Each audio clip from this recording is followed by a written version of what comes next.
Hello everyone. My name is Art Russell. Welcome to my channel. In this video, I'm going to switch things up a little and share some esoteric principles and information about the law of attraction. I realize that the subject can be quite divisive. There are people who believe in it quite strongly and others who believe that it's total bunk. But if you're curious, I hope that you'll watch this video through to the end to gain all that you possibly can from the information that I share. Before we dive a little deeper, we need to examine our conditioned way of processing our life experiences. All of us have been conditioned to base what we state about ourselves upon apparently external circumstances. So here's an example. If I said that I am rich from the old way, conditioned way of living, I'd look at my wallet and it would be, it's either got a lot in it or not very much. Or someone might do that with their purse or their bank account, or looking at their possessions and say, I'm wealthy or I'm poor based on external circumstances. In other words, we say, I'll believe it when I see it. So apparently outer things are determining how they are within. Now, to dive deeper into this content, we need to reverse that. It's more like, I'll see it when I believe it, which seems contradictory to us from our old ways of belief. Now, I'd like to offer a quote from the Kabbalion, which is a book of esoteric wisdom from ancient Greece and Egypt. The quote is, "As within, so without." So what does that really mean? It means that what we have within consciousness will be expressed as our apparent reality. Now, let's dive a little deeper with a quote from a book entitled The Law of Success by Paramahansa Yogananda.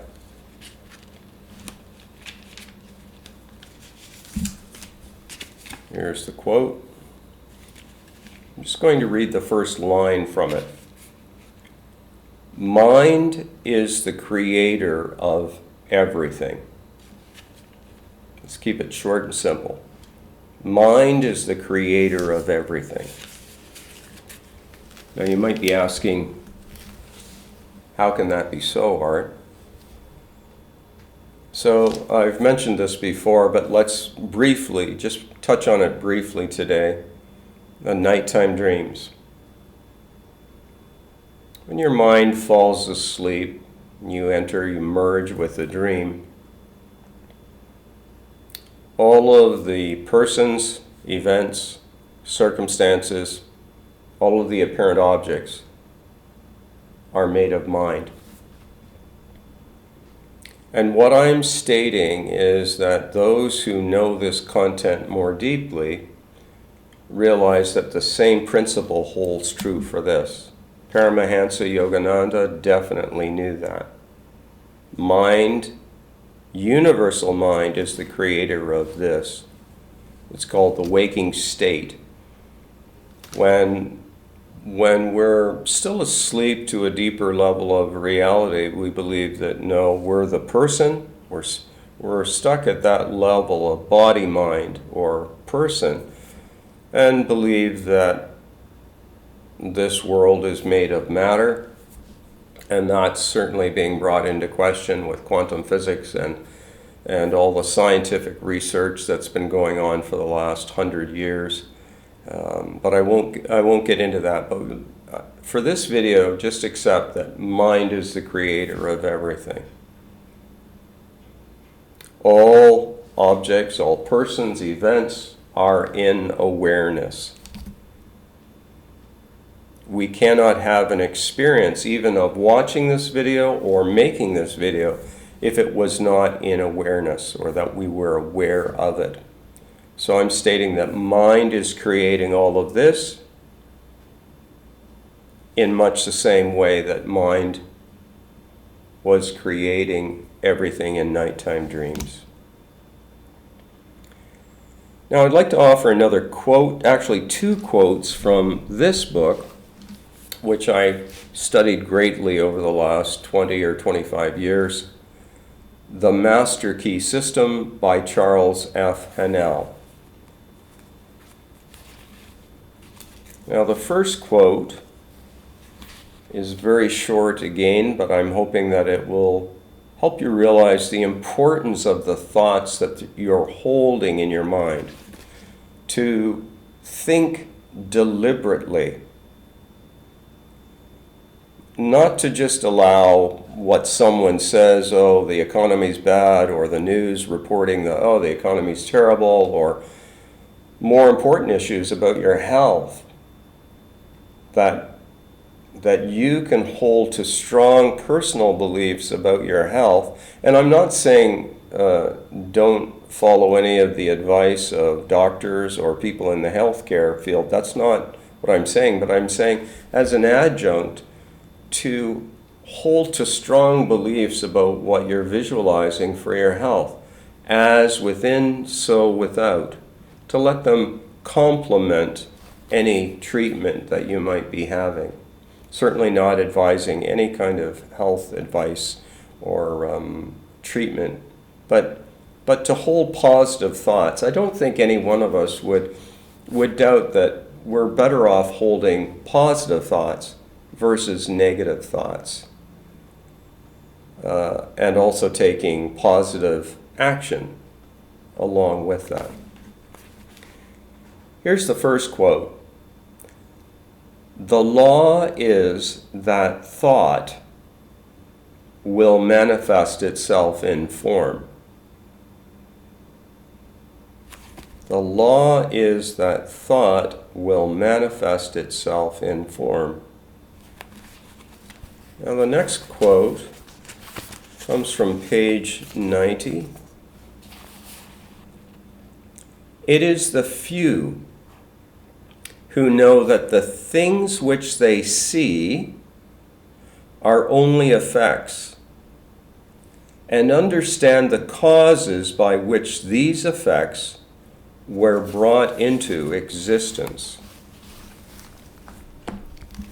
Now, if we put that alongside the first quote from The Law of Success, the mind is the creator of everything, this would be that the thoughts that we believe, that we know to be true, will manifest as our apparent reality. It is the law that thought becomes form. This information is part of the key of understanding the law of attraction at a deeper level. I'll also offer another couple of quotes from a book called As a Man Thinketh by James Allen. I believe this book was written in 1903, and James Allen was a prominent New Thought author, but this is probably his most well-known book. Here's the first quote. A man is literally, and I'm adding, a man or a woman is literally what he thinks, his character being the complete sum of all of his thoughts. A man is literally what he thinks. So with regard to our health, our wealth, our success, our relationships, again, are we allowing, which is stronger, our inner vision, as within, so without, or are we allowing apparent circumstances to dictate it inwardly and change us? Will we change circumstances by the strength of our inner vision, properly used, or are we allowing the outer circumstances to dictate how we are within? The next quote, again, this should not have a gender bias, but it was written at a time when that was the prominent way, the current way of doing things. But this applies to both men and women.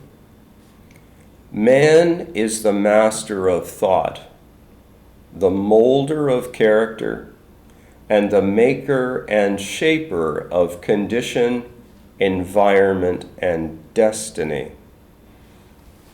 Destiny. So instead of believing that you've either been blessed or cursed by life and that an apparently loving God sitting on a cloud somewhere is giving you tough times for your own good, apparently, this would be that we ourselves can determine our destiny. And I do not mean that in a blasphemous way for any of you who may hold older views or different views about God and the nature of reality. I mean this in a polite way. I'm only offering. So we'll move on to the last quote from today, or today's video, and it's by it's a book called "You Too Can Be Prosperous" by Robert A. Russell. And what it supports is what I shared earlier, that mind is the creator of this too, that's also happening. That this is happening in awareness in much the same way that events in nighttime dreams, objects apparently exist in nighttime dreams, but that mind is the creator. Universal mind is the creator of the waking state reality. Now, I really used the highlighter in this book because there was so much great content. Here's the quote. The human, in brackets, carnal mind, believes that forms, and he's got in brackets, tangible things, are outside of consciousness. Now, what I'm stating is, no, this hand of Art Russell's hand, my voice, it's in consciousness. This laptop is in consciousness. This book is in consciousness. It is in consciousness that we will either see as our apparent reality our prosperity or our poverty. And that the nature of our thoughts has a great deal to do with this. Now, this isn't something that I just wish people will just believe, but I'm saying that maybe you can put it to the test, and maybe some of this information will help guide you as to how this could possibly change apparently external circumstances. He was stating it very clearly. You too can be prosperous. Other books, The Science of Getting Rich. How can getting rich be a science? Or books like Think and Grow Rich. That the nature of our thoughts embodied, when we know them to be true, can change our apparent reality. I'll start again, sorry. The human mind believes that forms are outside of consciousness. It believes that circumstances are greater than God, or consciousness, and that matter is more real than spirit. Under that belief, man becomes the servant of matter, brackets, circumstances and conditions. So living from, again, the perspective of the outer determining the inner. As within, so without. The carnal-minded man is what the world calls a materialist, and that's certainly the case. But when we look into the nature of matter, we'll find that what science is revealing to us for a long time now, that there's also matter, apparently matter, in nighttime dreams, and that mind was the creator of those apparent objects in nighttime dreams. And I'm stating that this is the same case happening here. So you might be thinking, when it comes to the nature of thought, am I just saying, okay, so I'll say I'm rich and poof, there it is in my apparent reality. And I'm stating that no, that's not the case. There has to be belief. Now, all of us from about the age of newborns to the age of 7 are like sponges to information. So if we're raised in an environment where the parents are saying money is hard to come by, we can't afford that type of thing, those beliefs have settled into the subconscious mind, just meaning below our conscious awareness, and are running what we experience in our apparent daytime reality, which is actually the waking state. So we can see what those proof of those inner beliefs by our conditions. If we're struggling financially, that may be an indicator that we have a subconscious belief system that says, no, you're impoverished or poor. Now, I've got an example here that I believe can help this. So, the conscious mind of what we're aware of is only about, some say, 2 to 5%. The subconscious is running about 95 to 98% of what we experience in daytime reality.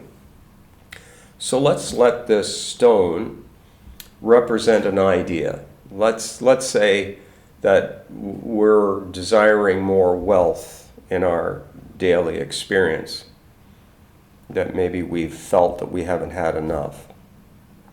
Now, if this stone is the idea, I am rich, and it's held by the conscious mind, I'm aware of it, and I drop it into the subconscious and basically saying, I am rich, and the subconscious, what I'm saying is it won't accept that unless it aligns with that. The subconscious is not a thinking mind, it's just it's a feeling mind that accepts what we truly believe or know about ourselves. So what I'm saying is you can be holding, I am rich, you state that with your affirmations through the day, but if that jars with what the subconscious feels or knows to be true, it will drop it out again and again and again.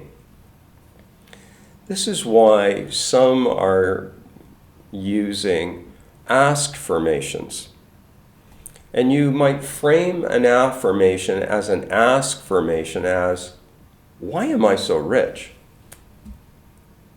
And the subconscious, instead of throwing out that ask-formation, may go to work and create a reality in which, yes, why are you so rich? It's not as jarring as, or moving incrementally up in your income. Let's say someone was earning $50,000 a year, but they wanted to be earning $50,000 each month. That may be too much of a raising the ceiling too high to have the subconscious accept it. But the subconscious might be willing to, if we had the idea of I'm earning $55,000 a year, or $60,000, or maybe $70,000, and I am now earning that, or why am I earning $70,000 a year? And the subconscious may catch that and hold it.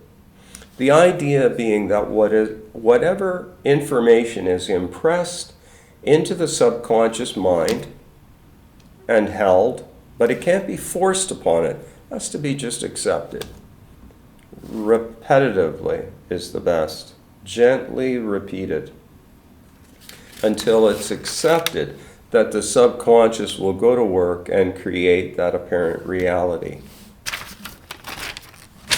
So some of the techniques that I would advise from my experience that can help that way would be visualizing at bedtime a short scene that implies we already have the success in our health, wealth, or relationships, whatever aspect of your life you've deemed important. And a short scene, not too long, perhaps 10 to 20 seconds long, of a scene that implies, maybe it's your bank manager being so happy, look at, oh, you've got such a great bank balance here, let's put this amount of money to greater work in a better investment. Or somebody shaking your hand or congratulating you that you've got the job. Or, oh, you two look, you're so in love, what a wonderful relationship. That type of scene. And just repeat that as you're drifting off to sleep. Why? Because at nighttime, when the subconscious mind is more impressionable, either at nighttime or first upon waking.